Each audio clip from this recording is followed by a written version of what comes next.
Hello' দোস্ত welcome to my YouTube channel. অসমৰ মুখ্যমন্ত্ৰী ডক্টৰ হিমন্ত বিশ্ব শৰ্মা মামাই কি ক'লে ভালদৰে শুনক, ভিডিঅ'টো ভালকৈ চাওক, তেনেহ'লে আপোনালোকে বুজি পাৰিব যে মামাই কি ক'লে। এতিয়া এটা এক্সিট পোল ওলালে, বহুতখিনি ছিট আপোনালোকে 50-50 দেখুৱালে। 30টা ছিট 30টা ছিট 50-50 আৰু 25টা ছিট তেওঁলোকক আপোনালোকে নিশ্চিতভাৱে পাব ক'লে। যোগ কৰিলে কিমান হ'ল?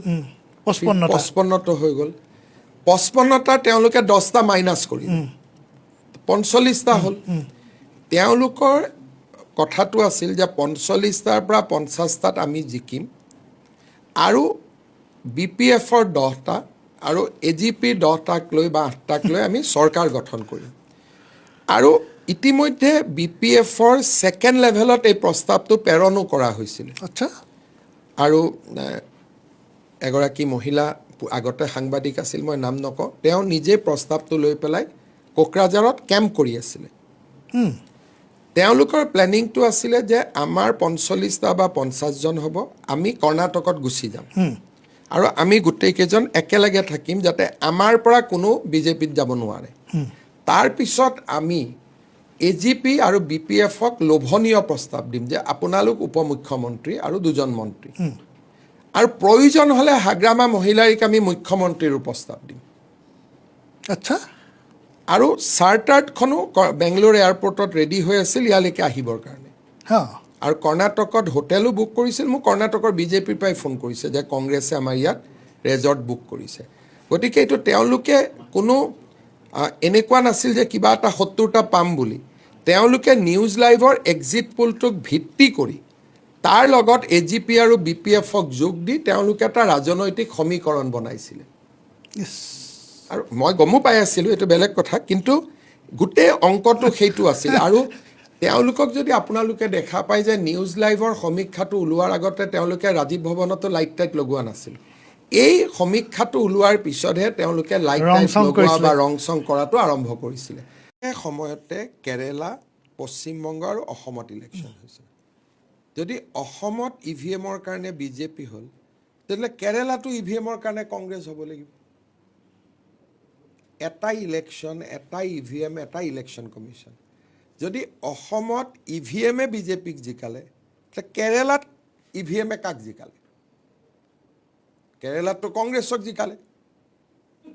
গতিকে এই ধৰণৰ পাতল আৰু খুব লাইট কথা কয় কাৰণে গৌৰৱ গগৈৰ নেতৃত্বটো বিকাশ হোৱা নাই। তেওঁ খুব ৰাহুল গান্ধীক ফ'ল' কৰে। ৰাহুল গান্ধীয়ে টুইট কৰিছে, কিন্তু ৰাহুল গান্ধী টুইটতে মানুহে সুধিছে তই কেৰেলাতো লিখ। EVM যদি গণ্ডগোল আছে, অসম, বেংগল, কেৰেলা তিনিটাতে হ'ব লাগিব। কেৰেলাত তেওঁলোক জিকাৰ কাৰণে নিলিখে। তাৰমানে কৰ্ণাটক, তেলেংগানা বা কেৰেলা কংগ্ৰেছৰ চৰকাৰ আছে কাৰণে তাত EVM বিলাক ভাল, আৰু অসমত BJPৰ চৰকাৰ আছে কাৰণে ইয়াত EVMটো বেয়া। সেইকাৰণে মানুহে তেওঁলোকক চিৰিয়াছলি নলয়। কিন্তু ৰাহুল গান্ধী যেনেকুৱা টুলুঙা, গৌৰৱ গগৈৰো কথা বতৰাবোৰ তেনেকুৱা টুলুঙা, সেইটোৱে ডাঙৰ বিপদ। তেওঁ তৰুণ গগৈক ফ'ল' নকৰে, তেওঁ ৰাহুল গান্ধীক ফ'ল' কৰে। আজি আৰু এটা কথা কৈছে যে এতিয়া মানে যিহেতু বিৰোধীত থাকিব আপোনাৰ ব্যৱহাৰ, তেওঁ কৈছে আপোনাৰ ব্যৱহাৰ, আপোনাৰ কাম কাজ তেওঁলোকে দৃষ্টি ৰাখিব সদনৰ বাহিৰত, যিহেতু তেওঁলোকৰ সংখ্যা কম। কৈছে আমি সৰ্বসাধাৰণৰ ৰাইজৰ লগত ৰাখি দৃষ্টি ৰাখিম। মইতো দৃষ্টি ৰাখিলে ভালেই পাওঁ, কিন্তু দৃষ্টি ৰাখিবৰ কাৰণেতো তেওঁ অসমত থাকিব লাগে। তেওঁতো কংগ্ৰেছ সভাপতি হোৱাৰ পৰা তেওঁ মাহত 7 দিনতকৈ একেৰাহে এদিনো অসমত থকা নাই। সংসদ থাকিলেও তেওঁ দিল্লীত থাকে, সংসদ নাথাকিলেও তেওঁ দিল্লীত থাকে। তেওঁ যদি মোৰ ওপৰত দৃষ্টি ৰাখিব লাগে, তেওঁতো অসমত থাকিব লাগিব। মইতো ভালেই পাওঁ থাকিলে, কোনোবা এজনে দৃষ্টি ৰাখি থাকিলে চৰকাৰখনৰ কাম কাজো ভাল হয়। দুৰ্ভাগ্যবশতঃ তেওঁলোকেতো দৃষ্টি নাৰাখে। এইবাৰতো বহুত কাম হ'ব নহয়, এইবাৰতো কামবিলাক মানুহে দেখা পাব। যোৱাবাৰতো আমি আধাৰশিলাহে কৰিছোঁ বা দুই এটা দেখা পাইছোঁ। ধৰক ভাস্কৰ বৰ্মা সেতুখনে ততাতয়াকৈ খুলি দিছোঁ, বোলে মহাৰাজ পিঠু সেতুখনে ততাতয়াকৈ খুলি দিছোঁ। কিন্তু এতিয়াতো 5 বছৰত কিমান কাম দেখা পাব। ধুবুৰী ফুলবাৰী ব্ৰিজ কমপ্লিট হ'ব, পলাশবাৰী শুৱালকুছি ব্ৰিজ কমপ্লিট হ'ব, মাজুলী যোৰহাট ব্ৰিজ কমপ্লিট হ'ব, শিলচৰৰ পৰা গুৱাহাটীলৈ 5 ঘণ্টাত অহা ৰাস্তা মুকলি হ'ব, কাজিৰঙাৰ ওপৰত সেতু হ'ব, আপোনাৰ গহপুৰ নুমলীগড়ৰ মাজত টানেল হ'ব, ছেমি কণ্ডাক্টৰ ফেক্টৰী ইনগ্ৰেশ্যন হ'ব, ফাৰ্টিলাইজাৰ ফেক্টৰী ইনগ্ৰেশ্যন হ'ব, পাৱাৰ প্লেণ্ট ইনগ্ৰেশ্যন হ'ব। গতিকে এইবাৰতো গোটেই কামবিলাক মানুহে দেখা পাব। এই 5 বছৰ হ'ল উদ্বোধনৰ বছৰ। যোৱা 5 বছৰ আছিল আধাৰশিলাৰ 5 বছৰ। এই 5 বছৰ হ'ব উদ্বোধনৰ 5 বছৰ। গতিকে ইমানটো আহোঁতে যাওঁতে মানুহে ছেমি কণ্ডাক্টৰটো দেখিছে, এতিয়া মানুহে দেখা পাব তাৰ পৰা চিপছ ওলাইছে।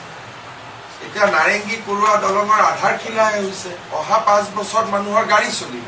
গতিকে যোৱা প্ৰথম 5 বছৰ আছিল প্ৰস্তুতিৰ 5 বছৰ, দ্বিতীয় 5 বছৰ আছিল আধাৰশিলাৰ 5 বছৰ, এই 5 বছৰ হ'ব উদ্বোধনৰ 5